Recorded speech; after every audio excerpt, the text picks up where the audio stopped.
ladies and gamers, Eddie Egregious online, and I just discovered that Terry Bogard has now a character guide that has just been released. So I figured that we are going to check them out, see what exactly that we're going to get into with the brand new character on Street Fighter 6 coming soon. For those that want to hear my initial thoughts on his trailer release, please check out the Red Eyes Entertainment. I did a collaboration with him where we talked about Terry Bogard. But for now, for this section, we're going to see what exactly can we perform all of Terry's moves once we get them in our hands. So without further ado, let's see what we have in store for us. Oh yeah. Terry excels in both offensive and defensive. I feel like the words are going to speed up at this point. Now, let me just pause it on certain moments. Terry excels in both offense and defense and has a wealth of easy to use normal and special attacks at his disposal. With projectiles and anti-air attacks, Terry's ready for any situation. His rushing attacks also gives him a means to charge in on the offensive when he wants. Powder Wave. Rising Tackle. No. Bare Knuckle. Up close, Terry can pull off some punishing combos, so it's key to lay on the pressure and crack open opponent's blocking game.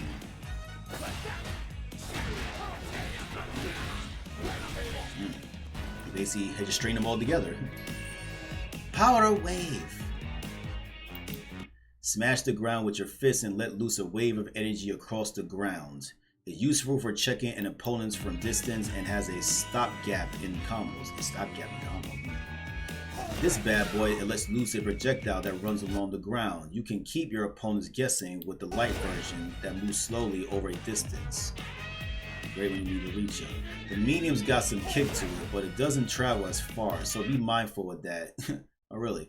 On counter hit, it will knock down the opponent, so it's good to use between an opponent's attacks. Yeah, that's a short wave right there. A medium version is also bigger than its light brother, meaning it's great for canceling out opponent's projectiles. Wait, did it? Okay, there it goes. This one travels much slower than the light version, but also hits multiple times. Okay, multiple ways. This one doesn't disappear, meaning you can launch it from far away and then close in to give your opponent one hell of another sandwich. Okay, so it's powerful.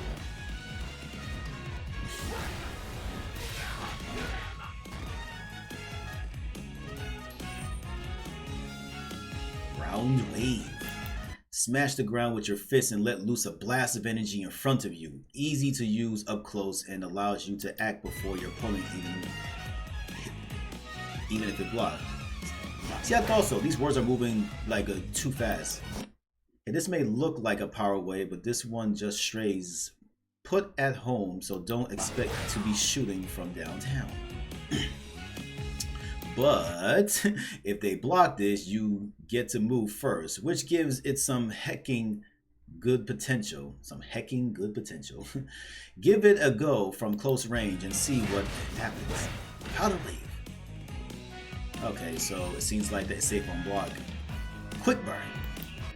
Reels off an energy cloaked hooked before coming down with a downward punch. The second attack is an overhead that can't be blocked while crouching, making good for breaking through defense. A series of rapid punches, it can combo from light attacks and doesn't leave you at big disadvantage if blocked. Safe on block. The fact that the second attack is an overhead, nice, that can't be blocked crouching is just icing on the cake. Sweet cake. You can even try performing it at a range where the first attack misses for surprising results.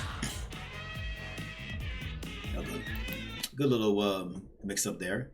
Overdrive. Hits an opponent with quick burn for 2 hits, then adds a powerful tackle to the end of it. It also has greater reach than the regular version, making it good for combos. It's essentially like a launcher. But what's a good follow-up though? The rush forward with a thrusting punch cloaked with energy is useful as a surprise attack to close the distance between you and your opponent. Banako! I love this move. I love this move too. It's so bad.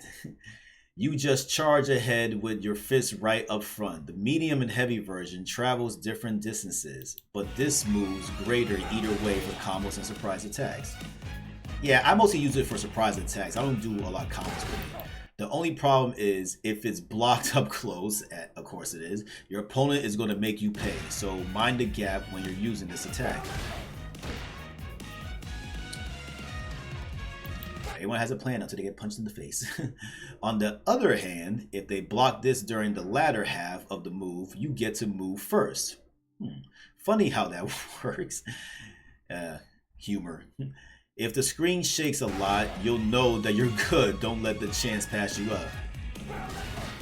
Oh, the screen the screen did shake like a little bit.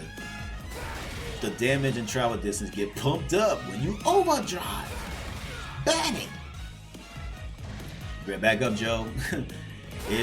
If you can score a punish counter, you'll give yourself another chance to tack on more damage. It's a tricky one to master, but no one said fighting was easy. When you came from the king of fighters, fighting is never easy. Burn it! With the power dunk! That power dunk looks like a target combo. I'm surprised they didn't make that. I'm surprised they didn't find a way to make that into like a regular move.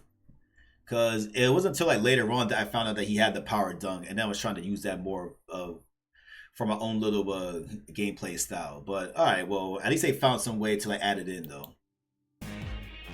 Power charge, a quick forward rush body check useful in a combo when canceling from normal attacks. The heavy version can be canceled into another move. Okay, so this is what we saw in the trailer. This is another one of my patented charging attacks, but it has bigger gaps than Burning Knuckle. On the other hand, the reward when it hits is sweeter, so try sprinkling it into one of your combos every now and then.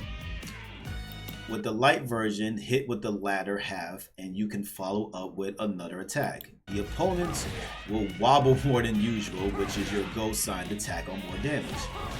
Power charge. Let Jaja follow up, nice.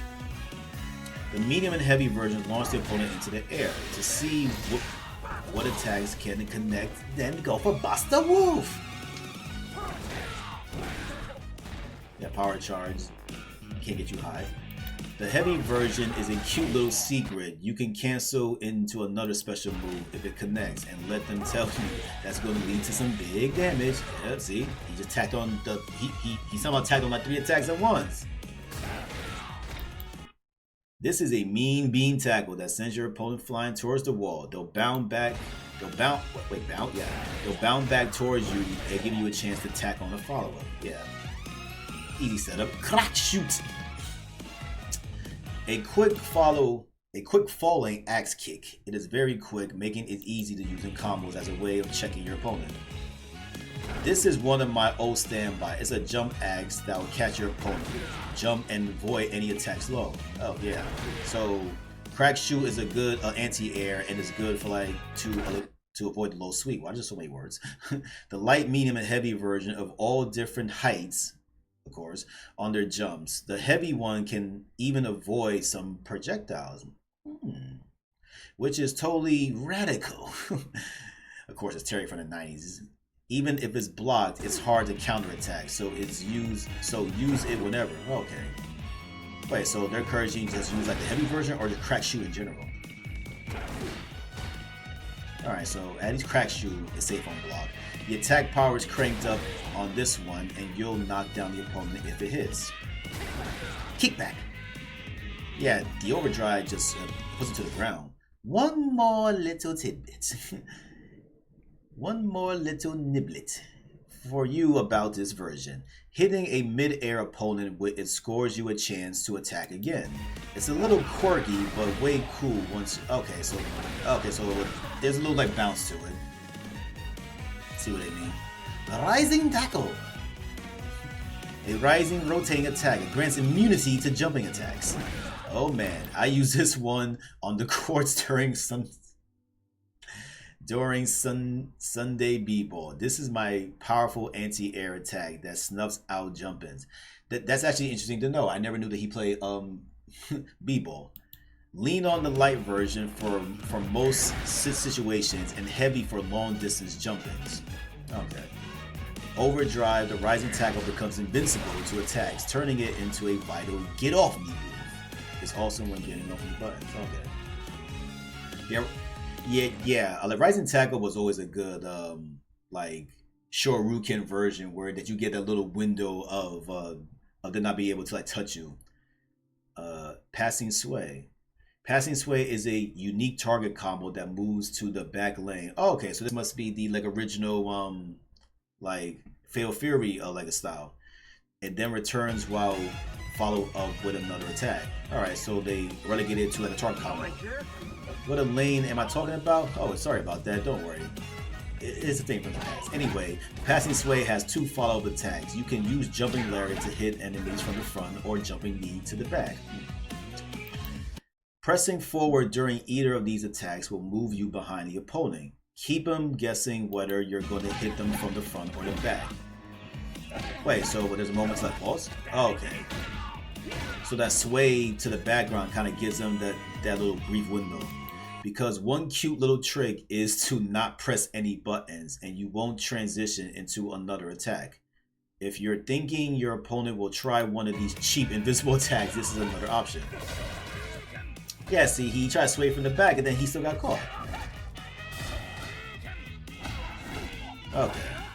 Paradog. Oh. Guard Wolf. Buster Wolf. Charge forward with a piercing thrust before firing a burst of energy. His swift speed is invincible. Quickly turn the tables on your opponent. Are you okay? A useful technique that can be used to strike back against combos and other strikes. Right, can it? Huh? I never knew. It covers more ground than a carpet. See, if I knew all this when I was playing like Super Smash Bros. Ultimate, and lets you pick up some easy, quick damage, give it a try with different situations. Are you okay?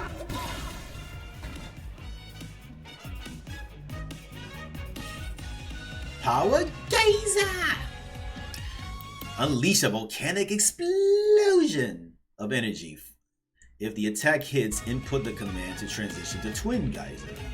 So we're about to get double.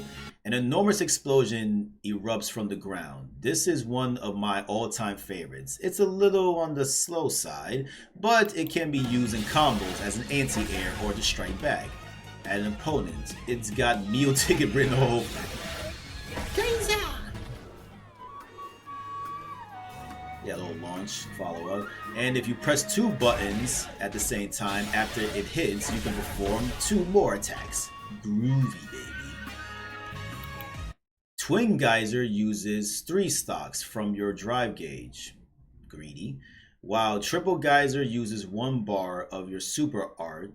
If you got the cash in the bank, there's no reason not to spend it. So basically what they're saying is, it's one of those things where just like, if I get like a combo going and I go for Geyser, if you got that one little bit of energy left and then just like, fuck, the hell with it, double Geyser. That's kind of where I see, the Twin Geyser at, is the fact that if I need that one little energy hump, I'm not gonna let you just drag on the fight. I'm just get it over with. Rising Fang. Alright, so that's supposed to be. Alright, so this is the level 3. It launches the opponent into the air, then smashes them with a fist cloaked in energy. It has invincibility at the beginning to make it useful as an anti-air attack or as a swing. This is the most powerful attack and your go-to whenever you need to deal crazy damage in one go. It uses all 3 bars of super gauges, but is capable of grabbing victory in the jaws of defeat. Rising Tackle into a makeshift Buster Wolf. It won't connect from a distance, so use Burning Knuckle or Rising Tackle to set it up. So you gotta be up close and personal.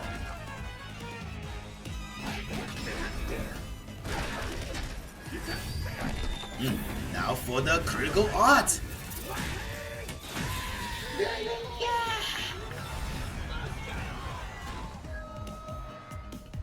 Are you okay? Terry, my boy. The Bow Lounge is about to be lit. And until then, until we get our hands on Terry Bogard, it is Ed the Egregious. Please check out all my other channels, all my other videos, I should say. and until then, when we get to run with Terry in the streets, maybe find the Ken Masters and show him the deals. Deuces.